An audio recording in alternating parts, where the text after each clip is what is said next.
Ladies and gentlemen, good morning, everyone. Professor Dr. Peter John Warner already here. He is the founding president of Bulk Outreach. We are having our Studium Generale or visiting lecture with the graduate program Universitas Amal Ilmiah Yapi Swamina. Before pandemic, Sensei and I went there for another conference with Adri, and Alhamdulillah, today we can connect to Sensei again for online meeting, and hopefully by next year in July or September we can have another on-site meeting. I don't need to introduce Prof. Peter anymore, since Wanda Sensei is familiar with us, and then he just completed 10 days with us here in South Sulawesi, across from Makassar, Maros, Baru, Parepare, Sidrap, Sopeng, Bone, Sinjai, Bulukumba, Jeneponto, Takalar, and end up in Makassar, and after that, for sure in Maros, because Maros is the location of the airport of Makassar. I would like to thanks to Wanda Sensei already allocate time for us this morning, even though that still I do believe that he is tired after the 10 days here in South Sulawesi. Additionally, 2 days on traveling from Makassar to Kuala Lumpur to Tokyo, Sendai. But thankfully, Sensei still allocate time for us. So without further ado, I would like to invite Professor Dr. Peter John Warner for the kind Studium General or visiting lecture with us today. Times is yours, Sensei. Okay, so today you wanted me to, I just want to confirm, today we're going to talk about, what's the main theme today you want to talk about? Yeah, we will talk what is actually the main thing that as the uh, a student, yeah, undergraduate student or graduate student with should they have the basic design thinking. So Okay, through the design thinking, they have ability to write. So okay. we will see in the early stage, because you are expert in psycholinguistics. So it will be how to see the foundation of design thinking actually to Okay, make easy for the student to write. okay. Please go ahead. Um, Basically, when we have to, as students, when we want to think about what we're going to be writing or we're going to organize for our research, we usually have to start off with an idea that we have in mind. And the idea usually should be something that we're very interested in or that we're going to work in. For me, this was psycholinguistics and actually the study of code switching in children. So basically, I was very interested in my own children's cognitive development and how they spoke two languages. So if you find an area that you're interested in, the next step that you have to do is do research into those areas. So it's necessary to do much reading and uh, investigations, go to as many conferences or things that you might be able to get information from, knowledge from other sources, even visiting online conferences and listening to the different lectures. And there are many lectures available also on YouTube and other areas that we can actually access. The once you've done this and reviewed your material and organized what you want to speak about, then you uh, set up the purpose of the design for the proposal that you have. And it's good to see that the proposal has some type of value, that it has some meaning for the people who are going to be reading it.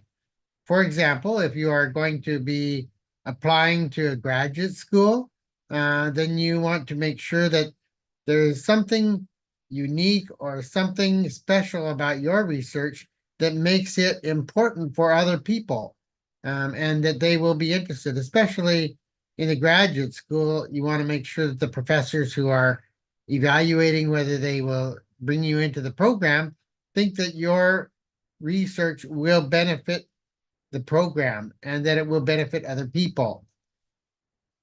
Then, if you're doing research for for yourself and not for a graduate program, then the same thing. You still should be looking at the readers and and developing your research based on that. So once we've decided what we are going to study, then we have to decide how we're going to study it and the methodology. And the methodology can be based on those past studies of other research, which actually follow maybe a similar methodology, or you could use the same methodology that they have, but have a different set of participants, which would show a similar or a different result than the results of the past studies.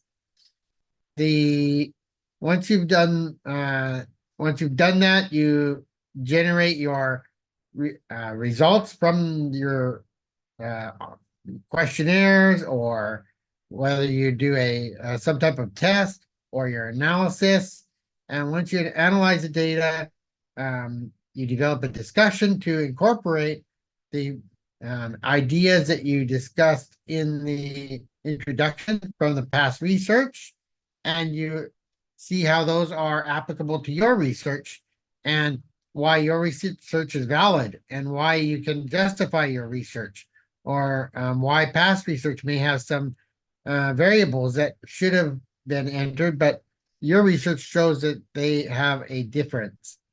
Then once you've got that, you have your conclusion, which is the main point of your paper, and your references at the end of the paper, which are very important because the citations are what give your paper meaning, and give the areas and locations where you cited your material so that other people can actually go back to those other papers and actually follow up on them themselves if they need further information or would like to do research themselves.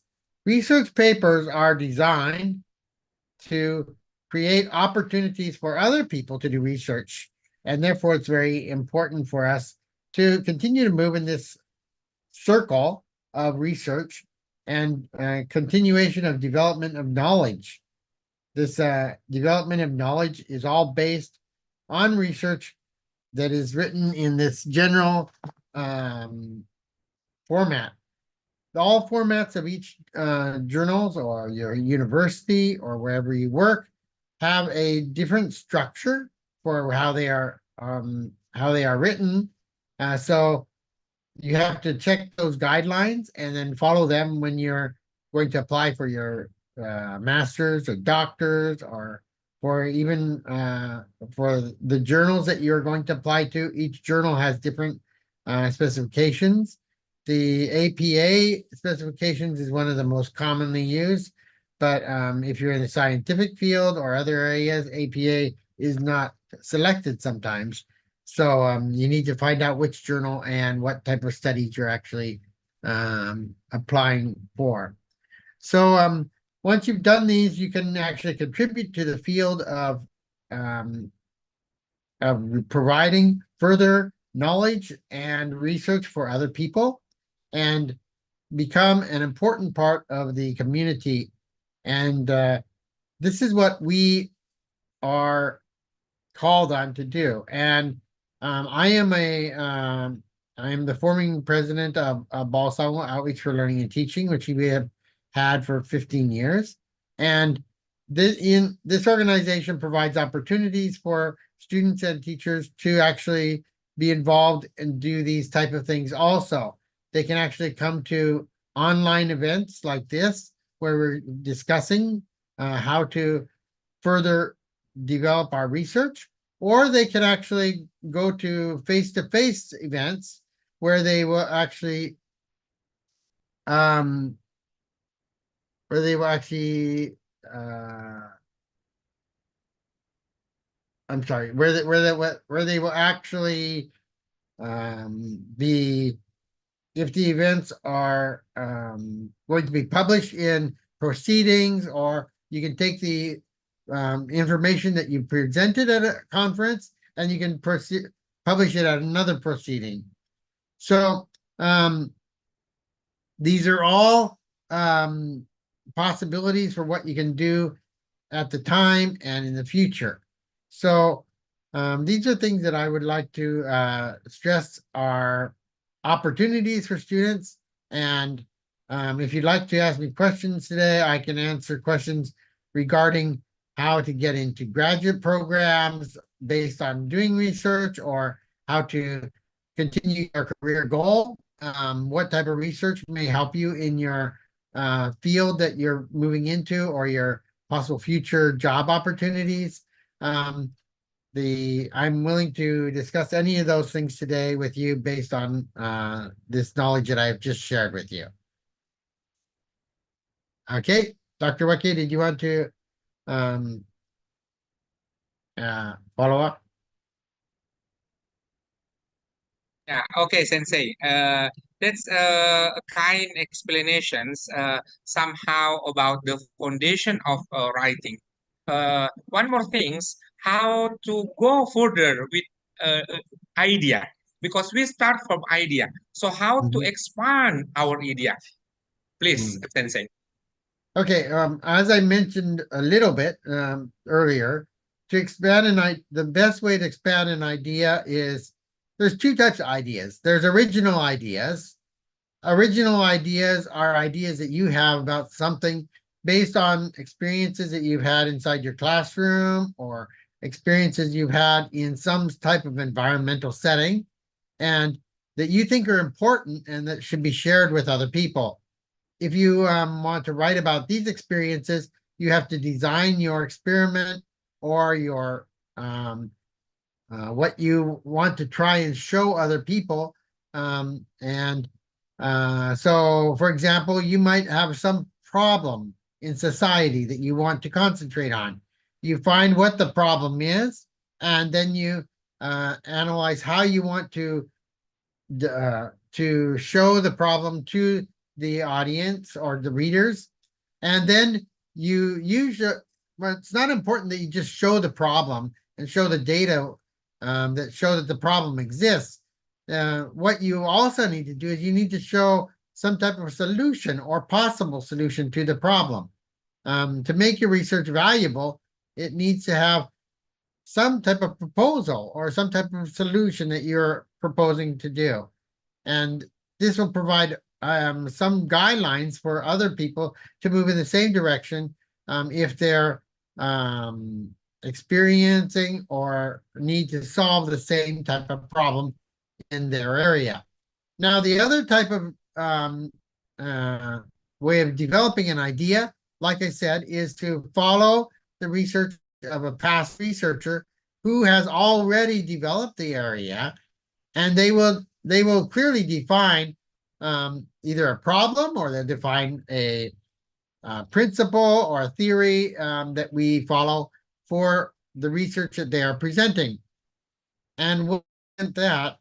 They present their findings, and they may present at the end of their research. They will have uh, the the the drawbacks of their research, the areas that can be improved on, and they will provide you as a student or a researcher, they will provide you opportunities to actually develop further research based on their research. And if this is a very strong challenge, but you have the past research to back up what they did, that you can draw back on to support your research. So this is the other way to get an idea or follow through on an idea. Now, many people are wondering what can I present on, or what can I talk about that people are going to be interested in? When we need to know that many times, even though some people write about things a lot of people may not have heard about an idea or something. So over the past 30 years, I've done many presentations and I've done many publications, and as well as writing many papers. And in the process, if you've got a lot of knowledge, we as a researcher can assume that, well, maybe the other people don't want to know about this. Maybe they already know about this. They should know about it. But in some cases, they don't know about it. So in these cases, it is good to reinforce the research that you've done in the past and reintegrate it into the research that's presently being done, because many people may not be aware of the past developments or discussions on this area. And that's why I have to, myself, when I'm presenting about academic writing or research, I have to assume that a lot of the things I'm talking about are important, or I cannot ignore or not mention some things that I think are very common and everybody should know. Many times I may mention those things over and over in my presentations because there are some people that may not know those things. And I need to bring out those ideas to them also. Okay, is that Dr. Wake? Okay, thank you, Sensei. So we already discussed about idea. We already discussed about the expansion, how to expand the idea. So after the idea and expansions, the idea, how could we can, how to say, how to make it cohesive and coherence with the idea, from one idea to another idea, and by the end it would come as the writing. Okay. So because if only have idea without expansion, and then we stop on expansion and don't, how to say, uh, to stimulate from idea to idea, to collect, yeah, to collect the idea in cohesive and coherence, it might be not could give us opportunity to end this idea and make it as the writing. So actually, the idea should end with the output. The output, one of them is writing. Writing article, writing blog, writing book, writing magazine, or any kind of the writing. But make sure when we start from idea, the last is about the production of knowledge. Time is yours, Sensei. The key point that you're asking is, how do we make our writing cohesive? How do we make the knowledge or things that we're talking about flow smoothly from one area of our paper to another area of our paper? And this is very important. One thing that is important is that we only use or only write about things that are relevant to what we are writing about. We shouldn't just throw in a lot of information that may not be relevant to the research that we're actually doing, because we just want to make our paper long. Go ahead, Sensei. While before your connection has a bit little of lag, but no problem. Go ahead. Okay, so we need to see the relevant, make sure that the material we're writing about is relevant, because sometimes we'll, and this requires reorganization of your paper constantly while you're actually gathering the data and you're putting it together. As we write a paper, we may try to connect past research to the current research we're working on, and connect ideas, but some ideas may not connect. At first, we may think they connect, but once we read further research, we find that those ideas don't connect. And at that point, we will probably take those areas out of our paper if they are no longer relevant, and put the new areas that we found that are relevant and um, expand on and design the paper around those ideas. So research is a constant interchange where we are evaluating and moving back and forth between the different areas of our paper and seeing how each area supports the other area of the paper. The results will need to support the conclusion that we have in our paper. We need to make sure that we are providing all the results that we are actually working on in our research. We cannot, one of these things that making with relevance, we might say that, okay, this area is not relevant because the students, this group did not do this one thing that I'm trying to evaluate, so I cannot include them in the experiment. And if we do that, we can set them aside and we can not use that information, but we need to express in our paper that we are setting that information aside, because otherwise the reader does not know that we took out some subjects because the variables did not fit properly, and therefore we thought that it was invalid and we therefore could not include it. And then later on, that person could check into that if they think it's otherwise, but at least we're telling them the facts.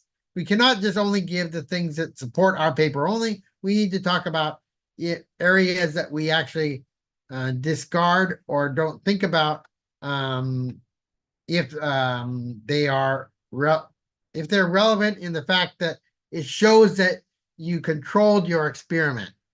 You had certain controls. For example, I'm just going to give an example. If you have a post-test, a pre-test and a post-test, and the pre-test subjects, you give all the subjects, you have 150 subjects, but in the post-test, you only have 140 that show up. Well, your total subjects would be 150, but your final results would be only based on the 140 because you cannot make a comparison of the other 10 subjects. But you do mention that those other 10 subjects did take the pretest and that they were a part of your experiment from the beginning. So these type of facts you do need to include inside your research. So basically, coherence is by providing definitions also in your paper. I'll be sure that any area that you try to define or talk about has a definition inside your paper that the people may not know. If it's a term like if it's a abbreviation or some area that you assume that everybody knows, it's safer and actually academically best to list the whole name and then put the abbreviation at the beginning of the paper when you first introduce it. And after that, you can use the abbreviation throughout the paper because you can always refer to the initial entry. But if you never tell what that abbreviation means in the paper, there may be people who don't know what that meaning means. For example, the TOEFL. You could assume that everybody knows what the TOEFL is, the test of English as a foreign language. But everybody doesn't know. There might be 4 or 5 people only that don't know that who might read your paper. And so therefore, in the beginning of your paper, you need to write test of English as foreign language and put it in parentheses TOEFL. So in this way, you make sure that the cohesiveness, the understanding of all the vocabulary and the ideas that you're trying to present are brought together so that the reader has the same idea as you do. Okay? Thank you, Sensei. That's another one. How to come up with the output. And then, would you like to let me now? And would you like to let us now, actually? what is the skill of the language that we could acquire or we could learn somehow. Another problem to write is about what to start. So Mhm. actually, I can answer this one because if you have already have idea, you can start this one. But the problem that not only about the idea, but actually they are hard to find what is the first word to write. Please. Okay. Well, most people, and actually in the writing style, there's two ways to write. You can write by just freehand and then writing full sentences and trying to get your ideas all out on paper, and then following up later and going back and then reorganizing the sentences and ideas that you have. Um, this is a freestyle writing, but it can be applied to academic writing because um, uh, it is one way to brainstorm and uh, make a map of your ideas, because you just throw them out as you're thinking about them. But many people have difficulties thinking about them and organizing them in the beginning. So usually an outline or a development of key words will help you organize your ideas better. And then you can try to make sentences off of those key ideas or key words that you actually have set up in the different portions of your paper that you want to design. For So basically, the outline structure by providing the introduction and then just putting the key words for the introduction, what you want to discuss, and then looking at, for example, if you have the body of your structure, what type of examples do you want to talk about? Then just put the keywords of different types of examples you want to move into, and then based on that, you can develop your whole introduction and how you may want to organize your methodology and get your samples or data that you're actually going to generate for your research. And once you've actually generated that research and data, then you come to the results section, which is basically results section. You can outline a little bit, but you just get the main ideas or the main results, and then develop your sentences further and make those results clear. Now, remember, the results are just your findings. The results are just your findings that you find in the paper, numbers or percentages or the problem areas, the quantitative and the qualitative things that you actually find in your paper are entered in your results. Now, if you have those results entered in there, then you can follow the results discussion by your discussion section, and the discussion section can look at all the different results that you had, and then discuss why those variables may have differences from past research. How can we account for that? The results and discussion section in an outline can be combined together, so that when you're going to write them together, you can have them in the outline set up that way, or you can have the results and discussion section with the results all listed clearly, and then move into the discussion. But you don't want to when you talk about your results in your discussion, you don't need to re-emphasize the numbers in the discussion part. You've already done that in the results section. But it's up to you on how you want to generate and organize that idea in your paper, because both are acceptable. You can have the results and the discussion about each individual area together. For each, say you have 3 examples, you could do the results and discussion of your first example, the results and discussion of your second example, the results and discussion of your third example. Or you could actually have the results of all 3 example areas that you analyzed, and then you could move to the discussion and then move through those 3 areas and come to your conclusion at the end of the paper. It's really up to the design of the author and how they want to present the information to the reader. So this is what I would recommend.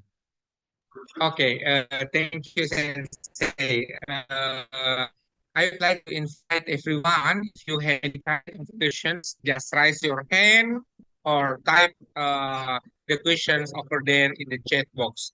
The end of our Studium General for today, this morning, I'd like to invite Sensei, Wanda Sensei, to again to speak about our next program about AYF, about TUIIS, and somehow the intention of Ball to spread out this kind of the learning spirit through learning English. The second one, we will have likewise TUIIS, Tohoku University International Interdisciplinary Seminar on 10 to 16, arriving in 10 and depart on 16 of November. So everyone, if you are free and you are interested, feel free to see the website of Bolt.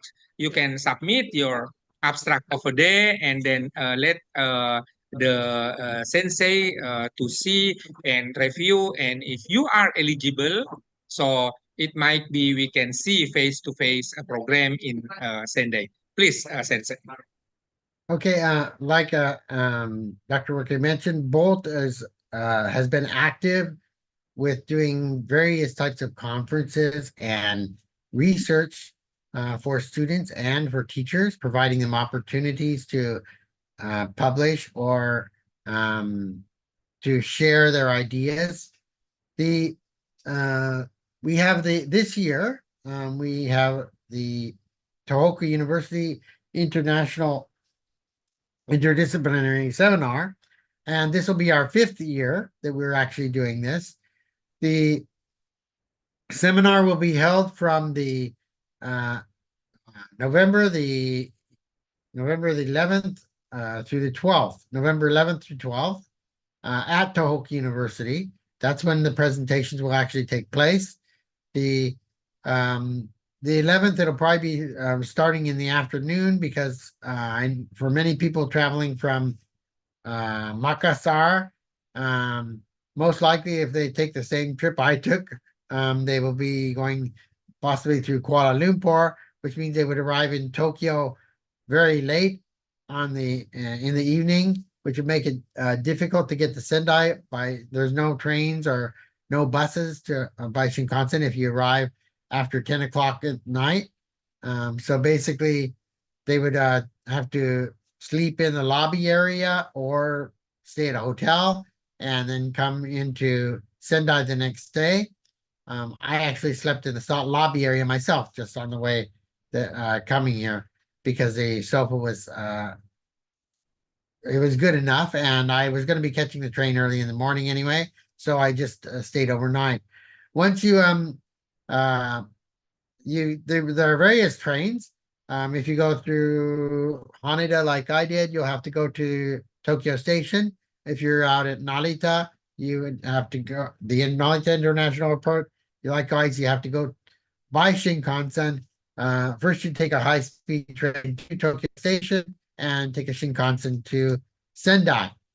The Shinkansen leaves from 6 o'clock in the morning, so there's many trains, but it'd be difficult to get to the 6 o'clock Shinkansen. Probably the earliest Shinkansen you could take would be 8:18, which is the one I took, and 8:18 gets you to Sendai by 9:45 in the morning. It only takes 1 hour and about 40 minutes to get to Sendai from Tokyo. If you would come to a conference like here at Tohoku University, then you would be starting the conference at 12 o'clock in the afternoon, and we have presentations on the first day from 12 o'clock till 5 o'clock p.m. And the second day we have presentations on the 12th from 9 o'clock till 12. On the third day, the 13th, is an excursion day.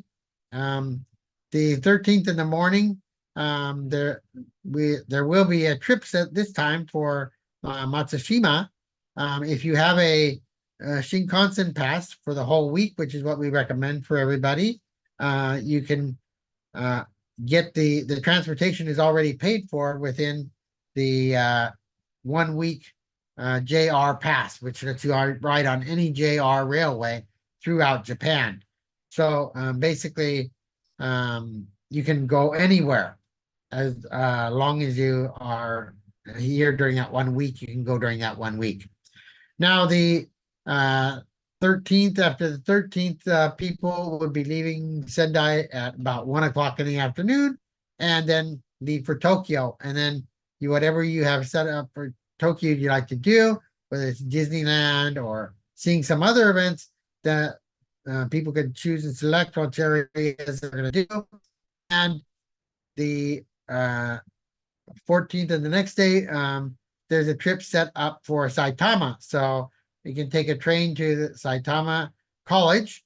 Saitama College is a college that offers opportunities for students to study here in Japan and actually transfer those credits to the Indonesian college in Indonesia with the colleges they have exchange programs with.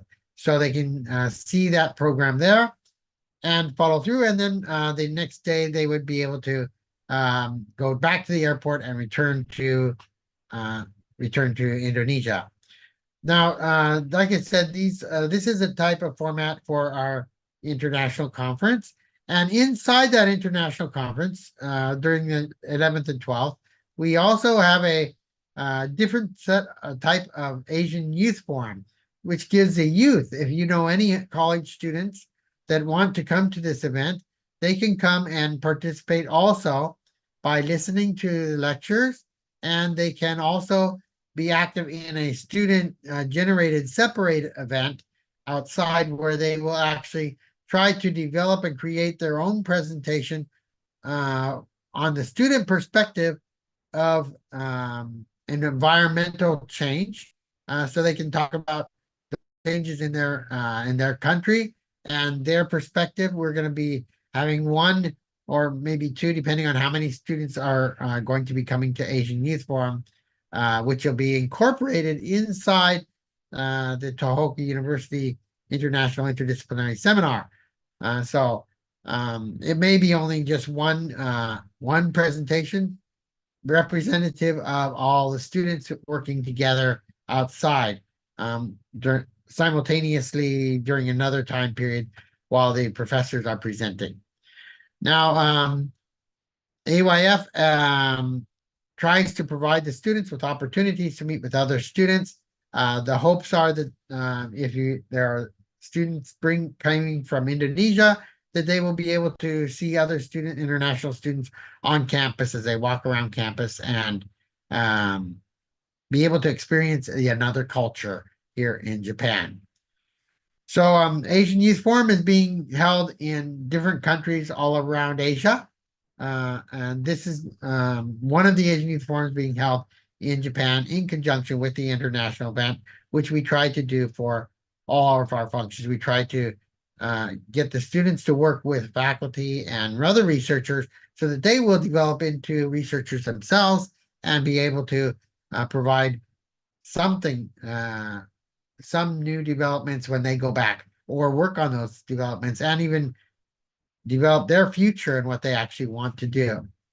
So we've been doing AYF 31 times. This will be the 31st AYF that's going to be an AYF. Be in Sendai. We have two other Asian Youth Forum events. One is in Turkey and one in Baru, Indonesia. So since I'm talking to mostly Indonesian people here today, I would say that as a student or a teacher, you can decide whether to come to this AYF and face-to-face in Japan. The cost is only 1,000 yen for the registration fee to cover the 2.5 days. Otherwise, all other expenses are covered by the participants. The lodging, the hotel, the transportation, all those things are purchased by the participants. And so you can get the For example, you can get the JR pass in Indonesia before you arrive here. You can make the reservations online for the hotels at the locations where we're going to be staying. And you can buy any type of food that you feel is best for you. Um, and we have lots of halal restaurants available here in Sendai and Tokyo. Likewise in Saitama. Japan is very culturally oriented and aware of the types of food that different cultures eat. So this is not problematic. It's very convenient and easy to travel if you come here to Japan. If you can't come to Japan, oh, sorry, one more thing. If you do come to Japan, make sure you have a passport that's valid within 6 months, and um, you'll need to get a visa. And so it's important that I get as many people's names probably with in the next 3 or 4 weeks to write a letter of recommendation and send it off to those people, and they will be able to get a visa to come into Japan. The other thing that I want to mention is the Baru event that we have coming up has various activities incorporated in with it. And we will be this one is a 1 week event in Baru. It's more intensive, and actually I will be working with teachers. It's not a total summer camp, but it's like a summer camp in a way. We try to get students to interact and do all things in English together. The We use the English teachers who assist us, who are Indonesian. If we have a large group of students, many times we have advisors, and usually when we're in Indonesia, we'll have 2 or 3 teacher advisors who will help sort of coach and just see the development of the group, but they try to let the students discuss and become aware of areas that they can express themselves more.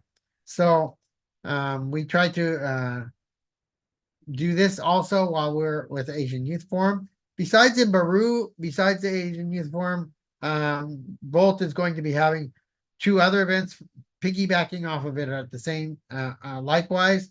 We're going to be having a academic writing workshops for teachers, and also probably a writing camp. The writing camp we're going to be doing later, but we have a writing camp that's going to be done in Serindrap, I think it is. But anyway, I'll let Dr. Weke give you more further details on the Baru and the academic summer camp, which we're going to be doing for high school students. And we just started doing this high school summer camp, a 3-day intensive program where we introduce academic writing to high school students so that when they get up into college, they can develop their ideas and do it easier.